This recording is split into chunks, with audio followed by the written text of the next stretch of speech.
कहते हैं महाभारत युद्ध खत्म तो हो गया, लेकिन उसकी आत्माएं आज भी शांति नहीं पा सकीं। कुरुक्षेत्र का वो मैदान जहां लाखों योद्धाओं ने अपनी आखिरी सांस ली, दिन में वो एक सामान्य जगह लगता है, लेकिन जैसे ही रात होती है वहां का माहौल बदल जाता है। एक रात एक सैनिक जो इस युद्ध से बच गया था, वो वापस उसी मैदान में आया, शायद अपने साथियों को ढूंढने या अपने मन का बोझ हल्का करने। चारों तरफ सन्नाटा था, हवा भी जैसे रुक गई थी। अचानक उसे घोड़ों की आवाज सुनाई दी। वो डर गया क्योंकि वहां कोई जिंदा नहीं था। धुंध के बीच एक टूटा हुआ रथ उसकी तरफ बढ़ने लगा।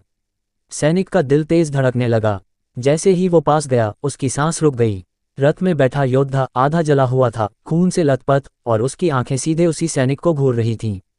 सैनिक डर के मारे पीछे हटने लगा। तभी पीछे से आवाज आई, युद्ध खत्म नहीं हुआ। सैनिक ने कांपते हुए पीछे देखा, और जो उसने देखा उससे उसकी रूह कांप गई। वहां सैकड़ों आत्माएं खड़ी थीं, किसी का सिर नहीं, किसी के हाथ नहीं, किसी का शरीर अधूरा। सब एक साथ बोले, हमें मोक्ष नहीं मिला।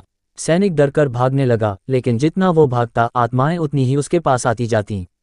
अचानक एक आत्मा उसके सामने आकर खड़ी हो गई और धीरे से बोली, तू बच गया, इसलिए अब तू हमारी जगह लेगा।